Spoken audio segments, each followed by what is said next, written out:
This is Fantasy Football Picks and Bets presented by Prize Picks. Week 9 rankings update, full injury report, DraftKings ownership, and the best fantasy props of the week. Remember to smash the like button to the episode. Subscribe to Mayo Media Network. If you're listening to the audio version, rate and review the podcast. 5 stars. That would really help me out a lot, whether it's on Apple, whether it's on Spotify, and play in the Pat Mayo Experience DraftKings Listeners League. Link is down in the description, as is the link to all of the updated rankings and the newsletter post, which will get updated again if you're looking for all of the cheat sheet version of all of this. You just want a list of the injuries, whether they're likely in or likely out. I'll update those at the 11:35 a.m. Eastern Time on Sunday, so you can see who is in and who is up. The one-stop shop, and you can just sub to the email to get that email directly to you. But remember to check in, bookmark that, as I will update those as injury news breaks. But I have a pretty good grasp. That's why I waited so long to do this, to see what the Saturday reports were going to be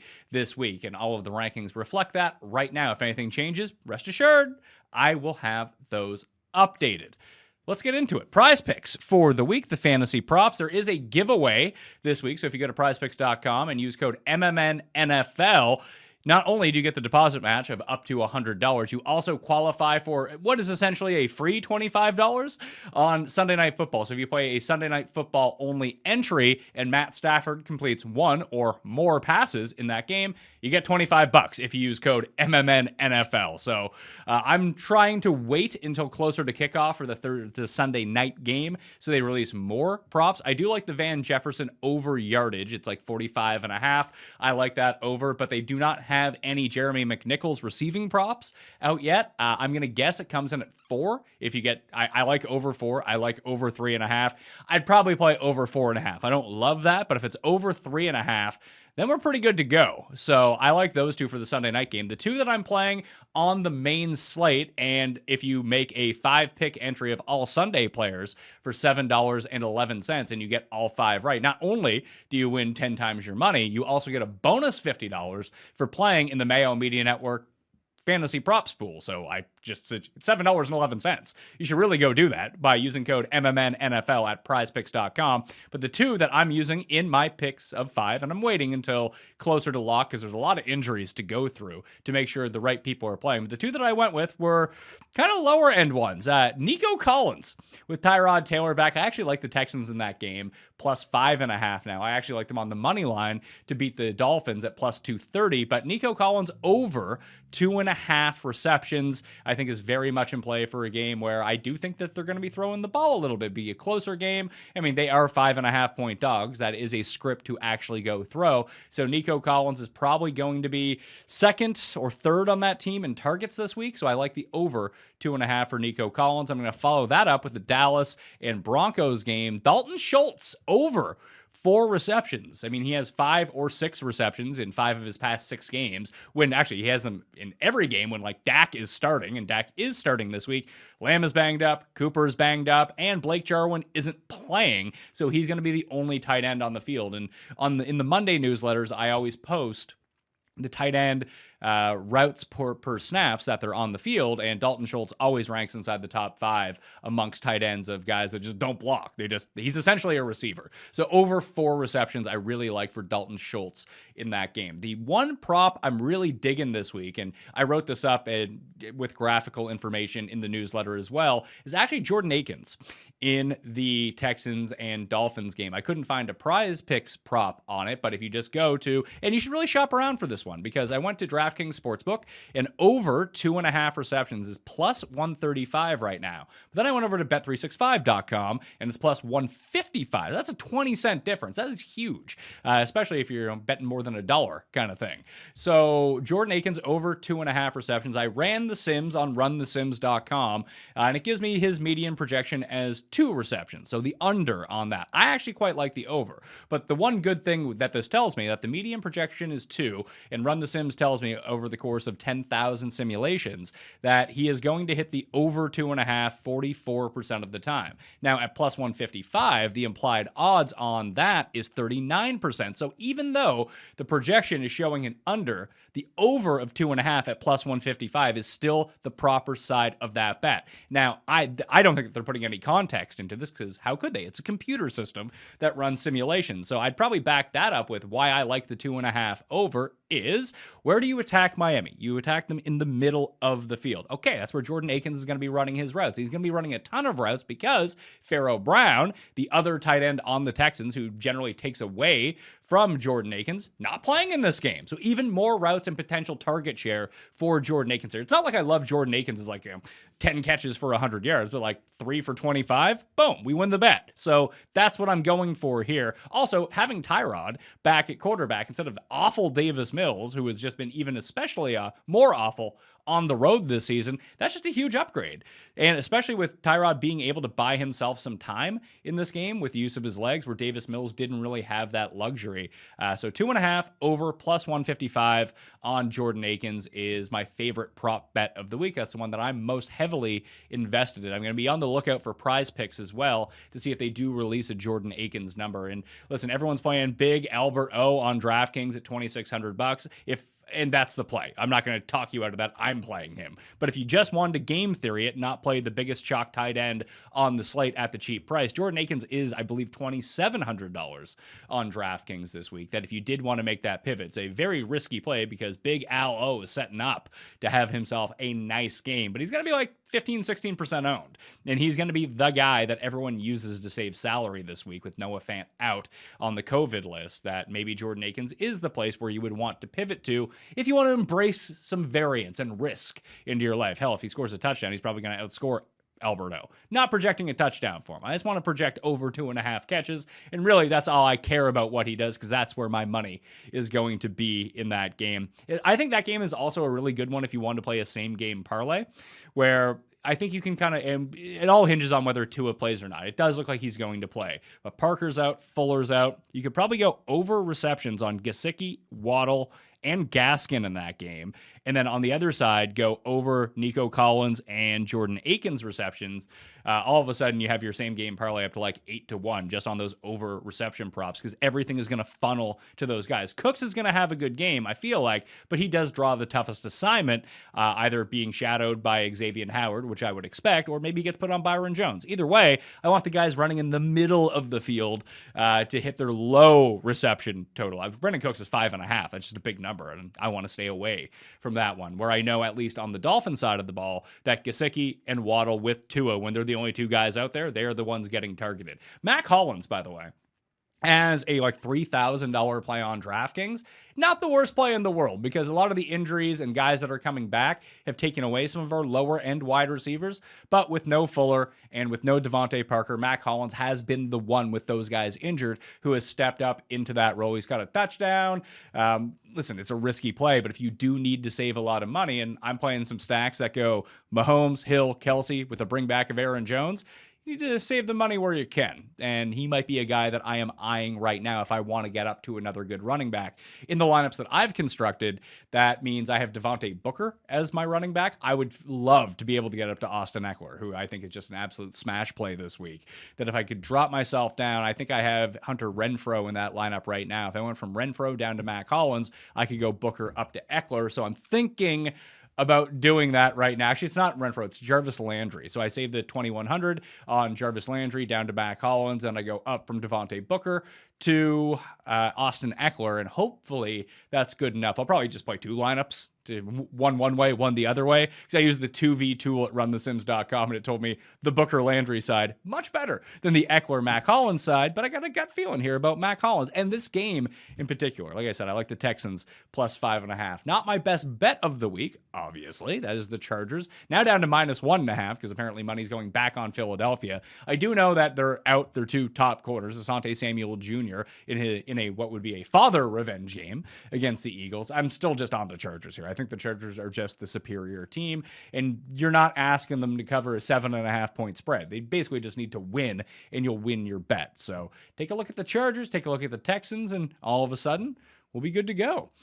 Rankings update and running back injuries for the week. Once again, the cheat sheet is down in the description, free for everyone to look at, and I will have that updated on Sunday morning after the actives and inactives, or if something breaks very early in the morning, I will update it then, and then update it again at 11:35 a.m. Eastern Time. Elijah Mitchell is going to be a game time decision with his rib injury, although it appears like Trey Sermon is going to be a healthy scratch for this game, and Jeff Wilson may have got cut, is what I just saw come across. They were going to I thought they were going to activate him from injured reserve next week and then play him, and then he'd be a thorn in our sides. But all of a sudden, Elijah Mitchell, it looks like he's going to play based on those moves. So I've kept him in the rankings. I like Elijah Mitchell a lot here against what looks to be a pretty depleted Arizona team this week. Adrian Peterson is going to be activated to the roster for the Titans for Sunday Night Football, and he's going to play. I like McNichols better than Adrian Peterson in any game where the Titans are underdogs, which they are here by 7.5 points, because he is going to be the receiving option out of the backfield. So I would never expect McNichols to end up with 19, 20 carries in this game. That would be Peterson if they were up by a bunch of points, and Peterson will probably get a lot of the goal line work as well. He's not a terrible play. I just, for this week against the Rams, much prefer Jeremy McNichols over Adrian Peterson. Christian McCaffrey was activated from injured reserve as well. He's going to warm up before the game against the Patriots, and he's a true game time decision. Matt Rule has already said that if he does play, he's only going to play 40 to 50 snaps, which realistically is 75% of the snaps. If McCaffrey plays, you're going to play him.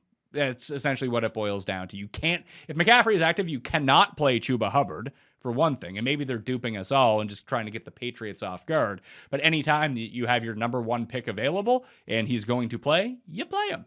That simple. Josh Jacobs likely in for the Raiders. James Robinson still potentially going to miss this game. Right now he's trending towards in, but he has this heel injury that could knock him out of the game against the Bills, especially if they fall behind. Why would you risk the health of James Robinson here? So I bumped him down in the rankings to the lower teens, moved Carlos Hyde up inside the top 30 right now. Pay attention to that because James Robinson could be a late scratch. And once that happens, as we found out with prizepicks.com last week, after the Calvin Ridley news came out, it took them 30, 45 minutes to adjust a lot of their lines for the Falcons players. So once you see the inactives come out, if anyone is a surprise inactive, go to prizepicks.com, use code MMNNFL to get your match deposit and qualify you for that free $25 from Sunday Night Football if you play in it, play the Sunday Night Football entry. But you can just go pick off. Carlos Hyde will be over under 17.5 rushing yards or something like that. And the sports books themselves adjust really quickly, and you probably won't be able to catch them. Prize Picks, you can catch with their pants down on this one. So we were able to hammer Cordero Patterson over receiving yards last week and just printed money. So you need to be on top of that stuff as soon as the inactives come out. So again, prizepicks.com, code MMNNFL to get in on that. Chris Evans, he's a game time decision for the Bengals to see whether he is the third stringer or P. Ryan gets more run in the receiving game. It'd be a slight downtick to Joe Mixon, but nothing serious. Latavius Murray is likely out.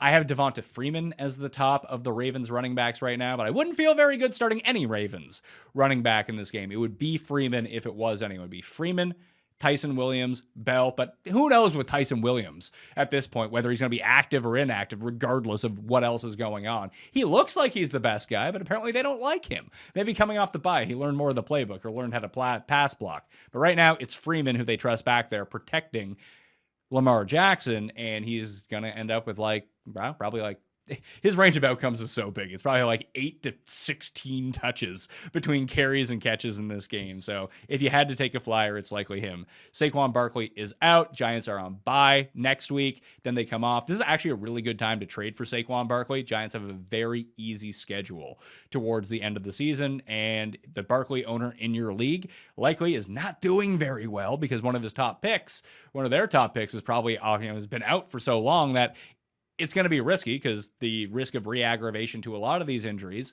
for Saquon Barkley is going to be pretty high, but you might be able to catch a workhorse running back, top 5 running back for the rest of the season with his schedule at a very depleted price right now. If you have if you're 7-1, 6-2, and you're coasting to the playoffs, this is a way where you can really enhance your team 4 weeks from now and look ahead to the playoffs to really try to make a push to win this season, because you could probably get Saquon Barkley for 70% of what you would have had to trade for him 3 weeks ago. and you're going to have to eat the bye week. You're going to have to eat this week, or you can just do it after this week when he goes on bye. But he's coming back after that, so you should watch out. Damian Williams likely out. Fire up some Khalil Hebert. David Montgomery is likely to be activated off injured reserve soon, but until then, it's Khalil Herbert's backfield. Justin Jackson is out for the Chargers. Roundtree likely to be the primary backup to Austin Eckler. Jeff Wilson could be cut. He could be activated from injured reserve. Don't worry about Jeff Wilson right now. Miles Sanders still on injured reserve. Obviously, the Titans running backs of Derrick Henry and Darrynton Evans both out for the season, and Tevin Coleman missed Sunday or Thursday Night Football for the Jets with a hamstring injury. Wide receivers. There's a big list. So again, down in the description, you can just click on the injury cheat sheet to figure all of that out, and you're going to see it just written out in front of you. A.J. Brown's a game-time decision for Sunday Night Football. He's probably going to play, but went practice, DNP. We've seen him DNP on a Friday and then play on a Sunday, so just keep an eye out on him. Have a backup plan in that game. I'm guessing if it's A.J. Brown, it's probably Marcus Johnson who you'd want to fill in. Usually when Julio is out, it's Nick Westbrook-Ikhine as the one that they end up going to. Maybe it's just Nick Westbrook-Ikhine either way, but that's just the way that I would try. If you had to go throw someone in, that would be the way to go about it. Julio Jones is likely to play with his hamstring injury, so that's good news. Rashad Bateman is questionable. Sammy Watkins is questionable. We don't know their status. They're trending towards playing, but you never know with these Ravens. Nick Boyle is not going to play. He's not going to make his season debut as of yet, so more Mark Andrews for everyone, but Bateman and Watkins both questionable to play right now. They're both in the rankings. Amari Cooper is likely in, while CeeDee Lamb is a game-time decision with this new ankle injury that popped up on Wednesday. I'd expect both of them to play, but I think that's an early game. Is it an early game or a late game? Either way, I think that they're both going to play. I did bump Lamb down a little bit, just like I bumped down A.J. Brown a little bit, solely because that there is the potential that they don't play, although I do expect them to be in. You have to weight that risk just a little bit, so have contingency plans for all of these guys. Ditto with the, like Michael Gallup is a game-time decision. We don't know whether he's going to make his first start since, week 2, week 1, whenever he last played. He has like the same injury as Dak, but he's been out an awful lot longer. Dak's playing, by the way. Deebo Samuel is likely to play with this calf injury. Keep an eye on him. Cole Beasley is likely to play with his ribs injury against the Jacksonville Jaguars. Robert Woods hurt his foot, but he's likely to play on Sunday Night Football. AJ Green is out. So Christian Kirk, Rondell Moore, and Antoine, whatever the hell that guy's name is, that was just randomly used last week out of nowhere over Andy Isabella. He would be like 4th in the pecking order. Probably means more for Chase Edmonds too. The real thing here is not so much AJ Green, because DeAndre Hopkins might not play either with this hamstring problem. I would expect him to play. Green is actually out, but we might be getting Colt McCoy at quarterback instead of Kyler Murray, which just kind of tanks the value of everyone. It probably increases the role of Edmonds because it will just be dump off city from Colt McCoy. Would be the one way that I would adjust that up. But right now, I still have Kyler in the rankings. I do think that he's going to play, but it's like 60-40. So if you're waiting on Kyler, just take a scan at the waiver wire to see which quarterback that you can add right now, whether it's like Fields, Big Ben is probably available. Tannehill, maybe, because a lot of people probably dropped him when all the injuries to the receivers and Derrick Henry went out. It's not a great play against the Rams, obviously, but those are the sort of options you have, plus all of the 4 o'clock slate on Sunday. Alan Lazard is back. Marquez Valdez-Scantling was activated off injured reserve with his hamstring injury. He is back, and Devontae Adams is back. So at least Jordan Love has the full complement of options to throw to on the Packers, as he will start in place of Aaron Rodgers this week for the Green Bay Packers. And a great matchup against the Chiefs. Just how do we trust Jordan Love? We don't know what he is up to.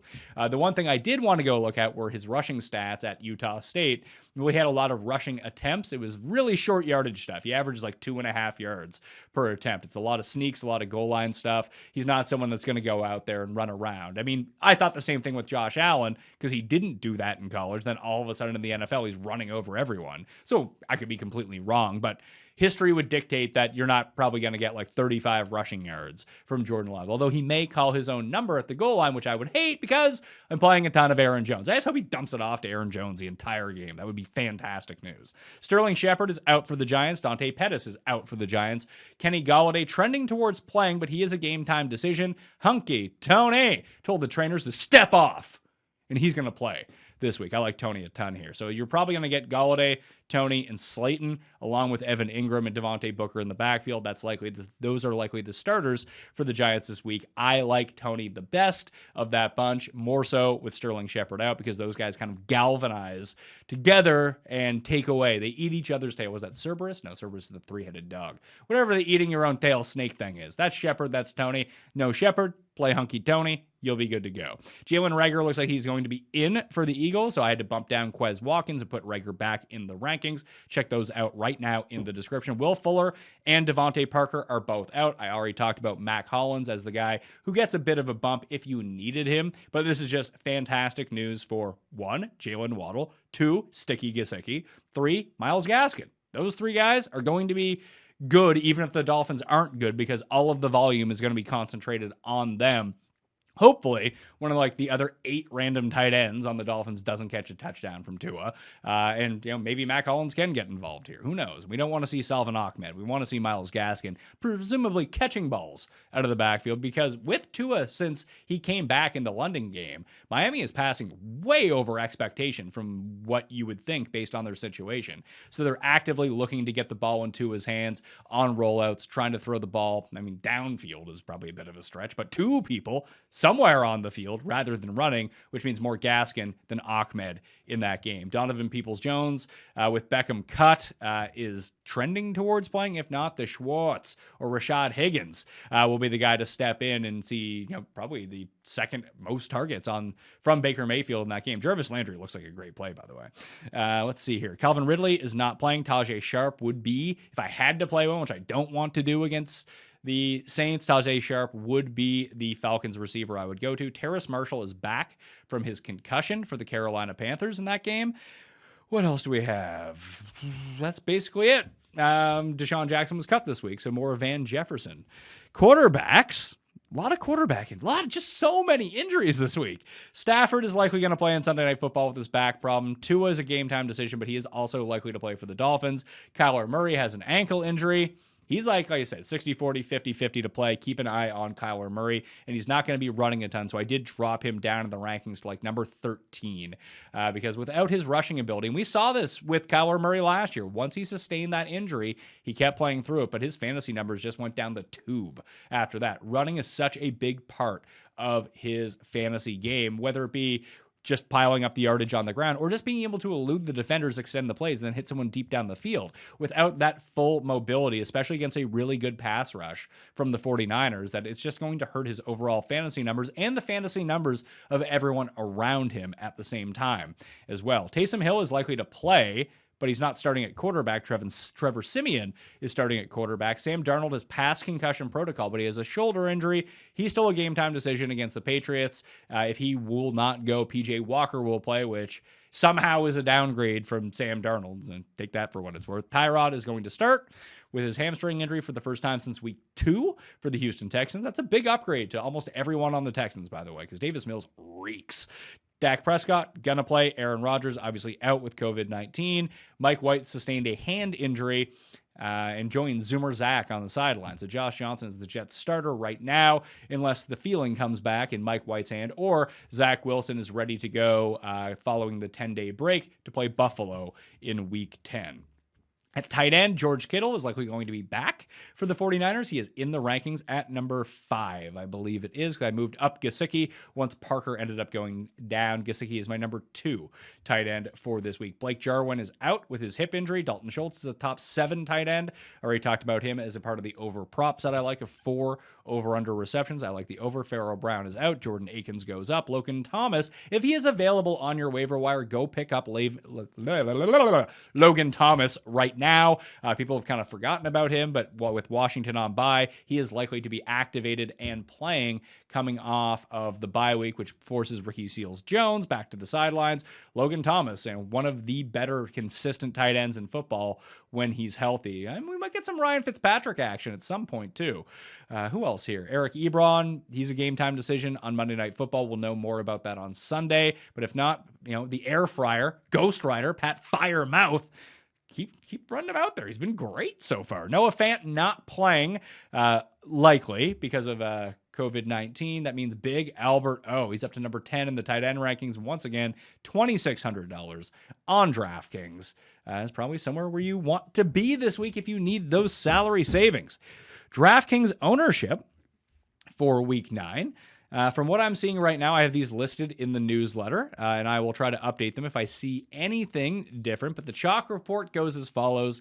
Zeke and Austin Eckler and probably Kamara are the 3 places where people are going at running back this week at the high end. Devontae Booker and Zach Moss at the $5,000 level are likely to be the 2 most popular options from that range. My cheat sheet, DraftKings picks cheat sheet, is available as well. It's on dknation.com, but all these links are in the newsletter post. So just go click on the Substack post in the description. You can find all of this stuff in here, in, like I said, in easy list form, and that will be updated as well if you go back to it on Sunday. Wide receiver chalk, Tyreek Hill, Hunter Renfrow, Jamar Chase, and Jalen Waddle, I would expect to be the 4 highest owned wide receivers this week. Tight ends, Albert O, Dallas Goedert, and Darren Waller are probably the only 3 I would project for over 10% in large field DraftKings tournaments this week. At defense, the Saints, the Bills, and the Cowboys. If you're looking to play a defense, I think there are 2 below $3,000 options that you want to play. It's the Raiders, it's the Texans. Just if you're saving money, that's where you go. The 49ers could actually be a pretty good play now, and where they're in the late games, people won't late swap onto them, but if Kyler doesn't play, the 49ers are a very solid play at home against Colt McCoy if Kyler Murray ends up sitting. Quarterbacks, everyone's going with Lamar and Josh Allen. Can't blame them. I'm going with Mahomes because people aren't using Mahomes. It's weird. Everyone's using Tyreek Hill, but very few people are using Kelsey and Mahomes. Sounds like a good time to use those guys. Not going to lie to you. Eventually, they're going to get everything back on track, and hopefully this is the week at low ownership where we can cash in on that.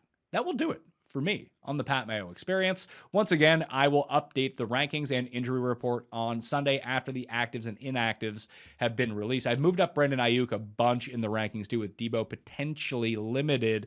He's $4,100 on DraftKings too, a nice, easy way to save some salary. Again, if you're going with one of those high-end stacks and you get like Alberto, Texans defense, Ayuk, I mean, those 3 guys in general, pretty easy to start saving some salary once you start going down that road. Mac Hollins is the other one if you want a pure flyer, or Nico Collins for that matter, if that's the route that you want to go down. Remember to smash like for the episode and sub to the channel. Do all the other fun stuff. PrizePicks.com, code MMNNFL to qualify for both the $25 bonus if you play a Sunday Night Football entry and play in the 7-Eleven contest. 1 entry, 5 NFL picks from Sunday, $7.11. If you win, you get 10 times your $7.11 plus a bonus $50. And it's available in way more states than, DraftKings Sportsbook is right now. So if you don't have the ability to go play those props, go to prizepicks.com and play those props. All right? I'm Pat Mayo. Good luck in week 9.